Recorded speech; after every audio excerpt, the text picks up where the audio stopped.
छत्तीसगढ़ी गाने देखने के लिए हमारे YouTube चैनल को सब्सक्राइब करें और नए अपडेट्स जानने के लिए बेल आइकन के बटन को क्लिक करें।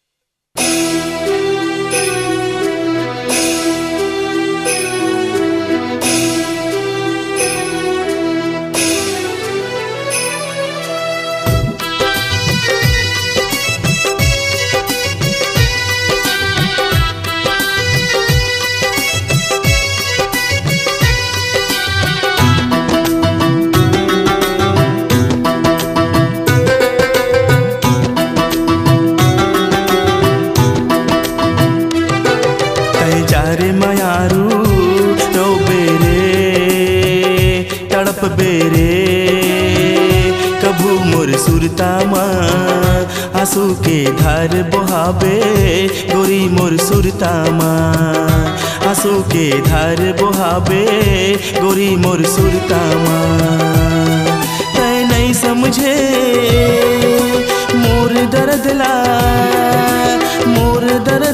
नहीं समझे तोला कुछ समझ मायना आईना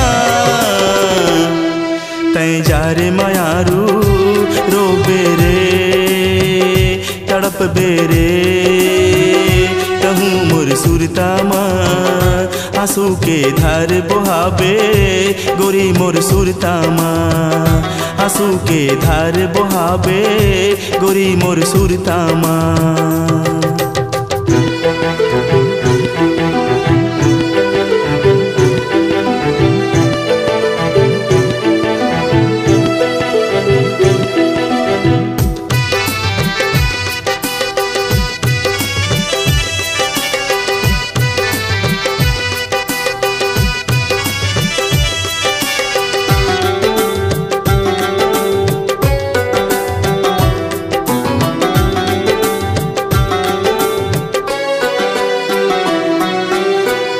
बिछड़ के कैसे मैं जिया तहाउने तो जानी मोर दिल के दर्द लाते बैरी रे नहीं पहचानी तोर मिठ बोली ले मजबूर हो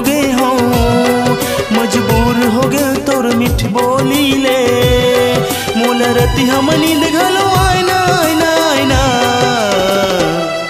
तय जा रे मयारू रो बेरे तड़प बेरे कहूँ मोर सुरतामा आंसू के धार बहावे गोरी मोर सुरतामा आंसू के धार बहावे गोरी मोर सुरतामा।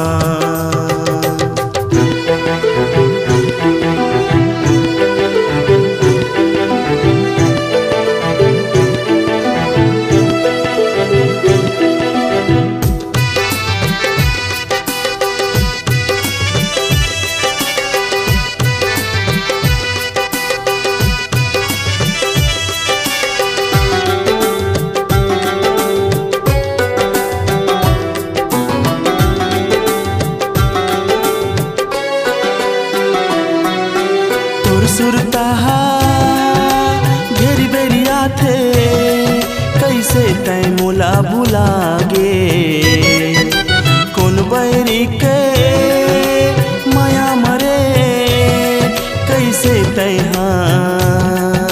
मोहागे तोर माया के मारे नहीं जिए सकूं मैं नहीं जिए सकूं तोर माया के मारे तोला थोर को दया आईना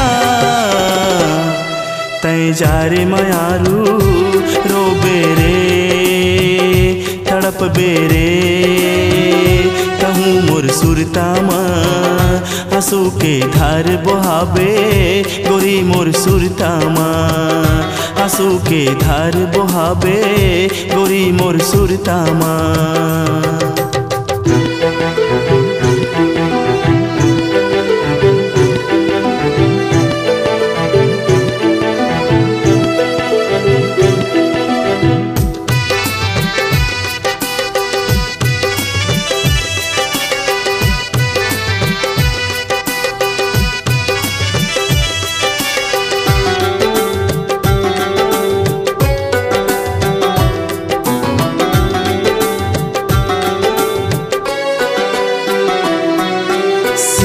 जैसे ये मोर दिल टूट के चकनाचूर हो गए।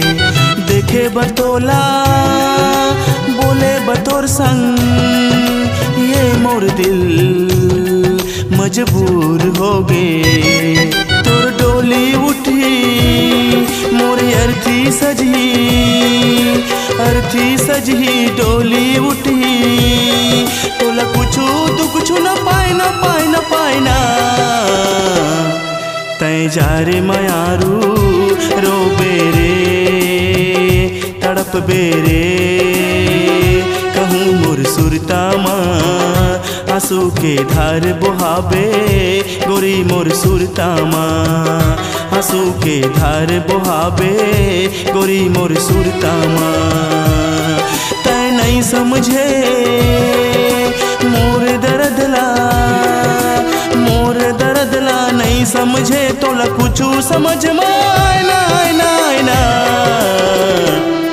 तै जा रे मयारू रो बेरे तड़प बेरे। कभू मोर सुरता माँ आंसू के धार बहावे गोरी मोर सुरता माँ आंसू के धार बहावे गोरी मोर सुरता माँ आंसू के धार बहावे गोरी मोर सुरता माँ आंसू के धार बहावे गोरी मोर सुरता माँ। आपकी आवाज ही आपकी पहचान है। यदि आप अपनी आवाज को एक नया आयाम देना चाहते हैं तो चले आइए मल्टी ट्रैक डिजिटल रिकॉर्डिंग के लिए AVM audio video studio Khamtarai Raipur. Mobile number 9301523929 और 7869646201। यदि आप नए एवं पुराने गीत सुनना चाहते हैं तो avmgana.com में जाकर गाना फ्री डाउनलोड करें और YouTube चैनल में AVM गाना और KK कैसेट्स को सब्सक्राइब करें।